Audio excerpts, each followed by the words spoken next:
The fitness industry lied about these 10 things. Sean here from Fit Fusion Brotherhood. I own a gym for 10 years. I've coached thousands of clients, and over the years you see a lot of things that kind of contradict each other within the fitness industry, and you're not sure what's legit and what's not legit. Unfortunately, there are a lot of things out there that have been told and practiced and still to this day that are just kind of bro science and that you should not be following because they're not true. So in today's video, I'm gonna go over the top 10 things that the fitness industry lied about, or just things that people still believe that are not true. Number one, that you should eat every 2 to 3 hours to stoke your metabolism. That's not how your metabolism works. So whether you have 1 meal a day or 10 meals a day, it doesn't really matter with regards to your metabolism, as long as your calories and your macros are in check throughout the day.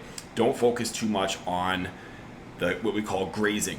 If anything, you have to give your body some time to rest and digest, so it's just too much, it's unnecessary. Now, if you do prefer to do that, great, but don't feel like there's any benefit for doing that compared to any other eating patterns that you may prefer.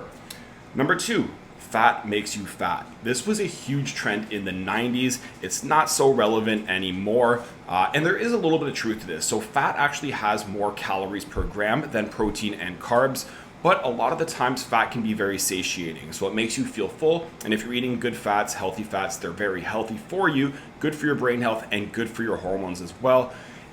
Once they started having this anti-fat campaign, they realized the obesity rate was still skyrocketing, and that's because they were focusing more on processed, high sugar, high salt, foods that you can overeat. And if you're eating healthy fats, you're probably good. Like anything, in moderation. Number three, cardio is the best way to lose fat. Obviously, this is something that a lot of people still believe to this day, and there is some truth to that because cardio does burn additional calories. But if you've learned anything from our videos, it's that the best way to lose fat and to burn fat is through your nutrition, and then exercise just gives you that foundation. And the exercise, the foundation that you should be prioritizing should be strength training. Because when you're doing just cardio, you're not going to get that physique you want, and you actually risk potentially losing muscle. So strength training should be the foundation. Of course, cardio does have its benefits. It's great for your heart health. It can help you burn additional calories. It can make you feel good, but it would not be my number one choice for additional fat burn. Think of it as something that's great, but also optional. Number four, sweat to burn fat. Some people sweat more than others. It has nothing to do with how much fat you're burning. Okay, so if you went through a really good workout and you didn't sweat, that does not mean that that workout was for naught. Hopefully this is one of those lessons that you've learned by now, but don't gauge your workouts on how much you sweat. I know it feels good, it feels like you progress more, and if that's the case, awesome, but don't get discouraged because you didn't, and don't just chase the sweat. Number five, you can't build muscle after 40. Now, I will acknowledge it becomes a lot more difficult to build muscle after 40, but you absolutely still can if you're prioritizing the right things. Just remember, to build muscle, you need three things. You need to be lifting heavy weights, you need to be eating enough calories, and you need to be prioritizing recovery. And these things are more important the older you get, so you absolutely can build muscle after 40, but you have to be dialed in with what you're doing. Number six, fat burners burn fat, or any sort of supplements that really promise or prioritize fat loss. It doesn't do anything. Usually what these things is they are stimulants, so it's gonna get your heart rate up, bringing us back to that last point. It's gonna get you to sweat more so you feel really good, but it doesn't actually burn more fat. Sometimes in higher doses, these things can actually be harmful. Would not recommend it, so fat burners do not burn fat. Hopefully you guys knew that one by now. Number seven, you need the perfect workout. And this is coming from a guy who designs workouts for a living, right? So yes, there are workouts that are going to be more efficient and beneficial than others, but the most important things is that you're pushing hard enough and you show up consistently. I see guys all the time at the gym that have no idea what they're doing, but they're in great shape because they push themselves and they show up consistently. And I know there's a lot of guys out there that know every little thing about fitness and they're not fit because they don't show up and they don't push themselves. So yes, it does help to have the perfect workout, but you don't need it. I'd much rather have the guy that's going to work hard and show up. Number 8, spot reduction works. Spot reduction is essentially choosing a part on your body and training that body part and hoping to lose fat there. Does not work, right? We see this all the time with guys with the big bellies. They're doing a million sit-ups, a million crunches, hoping to lose that belly, but that does not work. If anything, you're gonna build muscle in the area. We talked about this before. The way to burn fat, ideally, is through your nutrition.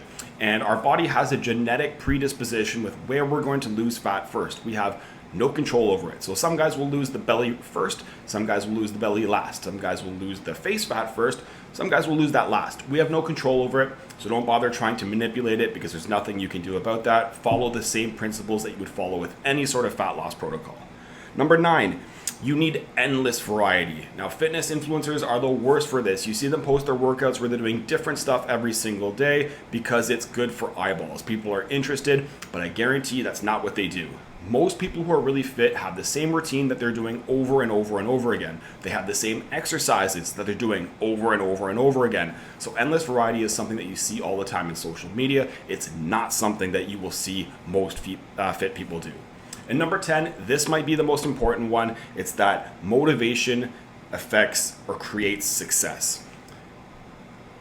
One of the things that drives me crazy is when people tell me that I'm just not motivated, so I can't get results. Here's the truth. No one is motivated all the time. It's just that some people are more disciplined than others. Some people make it a priority. I guarantee if you ask every single person who works out at the gym how motivated they are to do that every day, you're gonna get a very, very low percentage, okay? So if you're not motivated to work out or eat healthy, it should be a good thing because no one else is. Make it non-negotiable, make it a routine, make it a habit, and that's how you're more likely to actually stick to it. So the more difficult in the beginning, because of the building habitual part, the more you're gonna get paying off in the end because eventually you don't really have to think about it. All right, guys, so those are the 10 biggest lies that you hear in the fitness industry. These are things that you no longer need to believe. Hopefully, most of them you already knew, but if not, now you do. Hope you guys enjoyed this video. If you do enjoy videos like this, do us a huge favor, like, comment, and subscribe, and I'll see you in the next one.